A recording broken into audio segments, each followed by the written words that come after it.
everyone, we are from the first group Intro to Linguistic Class D Andalas University, and in this video we will explain you about phonetic. But before it, we need to introduce ourselves. My name is Novia Irene Jandrato. My name is Kunyari Hans Merandi. I am Wahidika Farhan. Okay, I want to share the material about the phonetics. Phonetic, the sound of the language.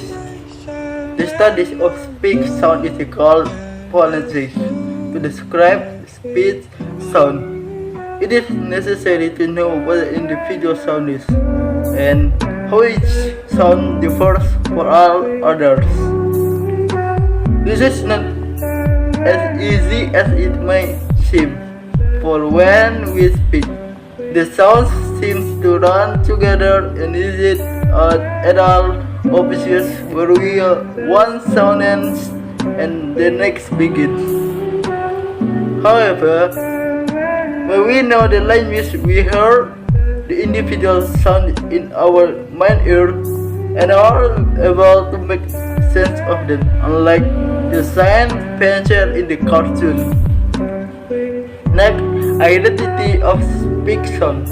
Our linguistic knowledge make it possible to ignore non-linguistic differences in speech.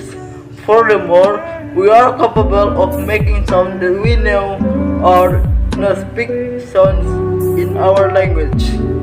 Many English speakers can make a clinking sound of the support. The writers sometimes represent as text. Next, the phonetic alphabet. Orthography are a general term for spelling in any language. Does not necessarily reference the sound of a language in a consistent way.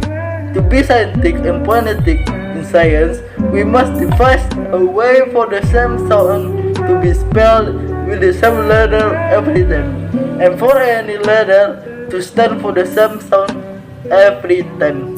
I would like to talk about articulary phonetic. The production of any sound involves the movement of air.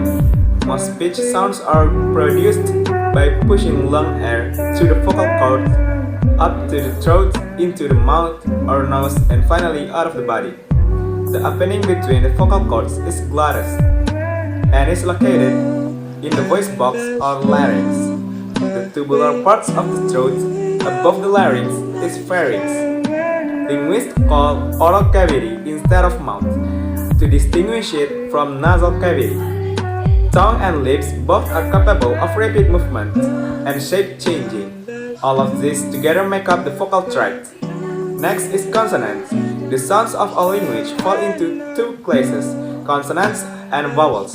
Consonants are produced with some restriction or closure in the vocal tract that impedes the flow of air from the lungs.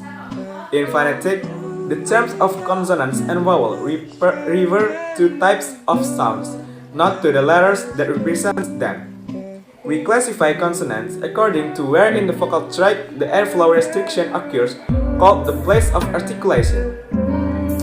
Next, we talk about manner of articulation.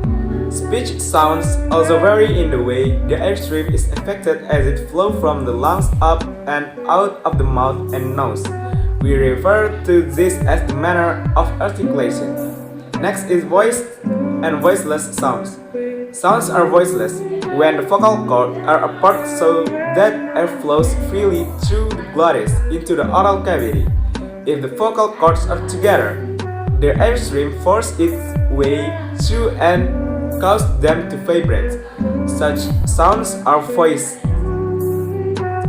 Voiceless sounds fall into two classes depending on the timing of the vocal cord closure. There are aspirated and unaspirated. Next, we talk about nasal and oral sounds. Sounds produced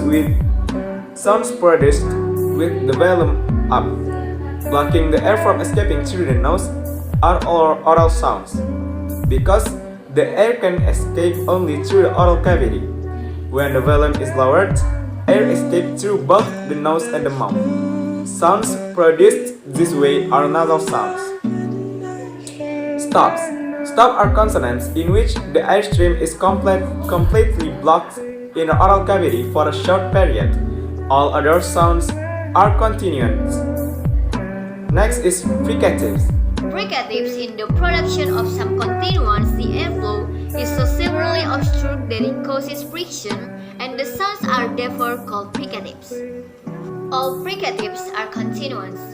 Although the airstream is obstructed as it passes through the oral cavity, it is not completely stopped.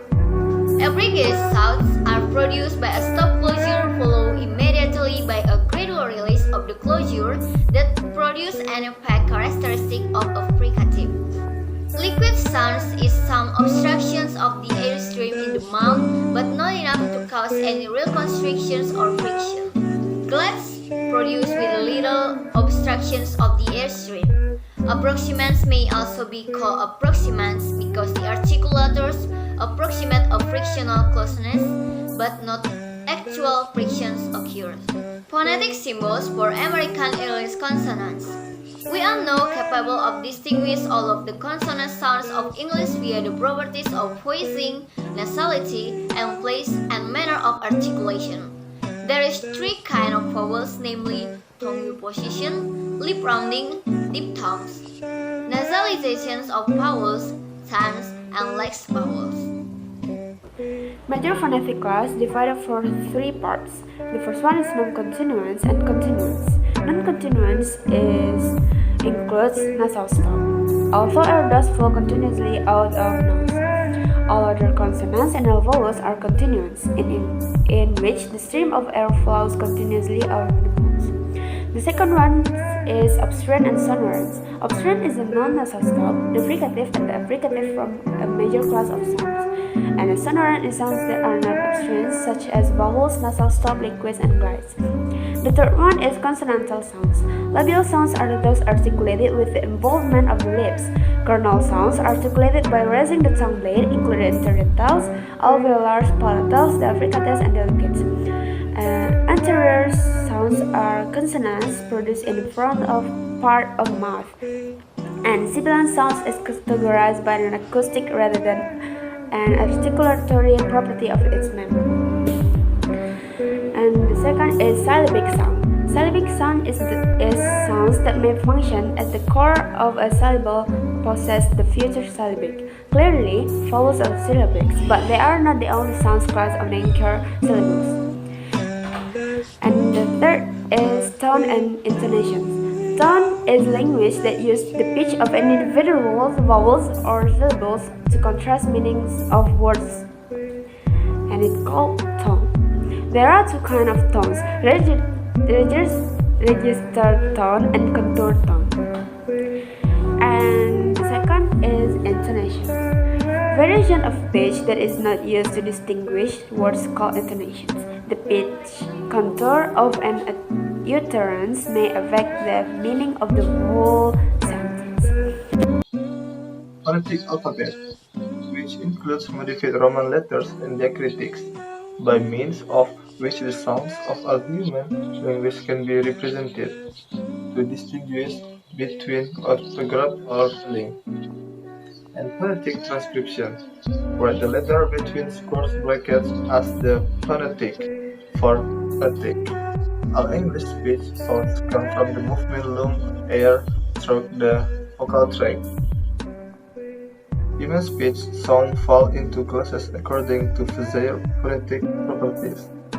All speech sounds are either consonants, vowels, and all consonants are either obstruents or sonorant.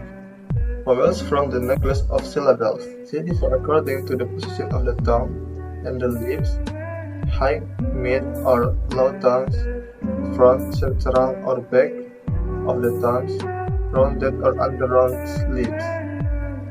The vowels in English may be tense or lax. Tense vowels are slightly longer in duration and slightly. Tense vowels are slightly longer in duration and slightly higher than lax vowels. Length, pitch, loudness, and stress are positive or supersegmental. Features.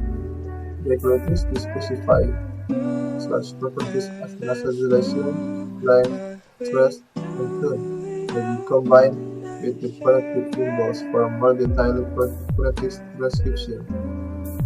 In sign language, there are phonetic features analog to those of spoken language. In ASL, ESR, handshake, movement, and location is in spoken language. Change along one of these parameters can result in new word. I think that's our explanation about phonetic. Sorry when we have some mistake. Thank you for watching and see you.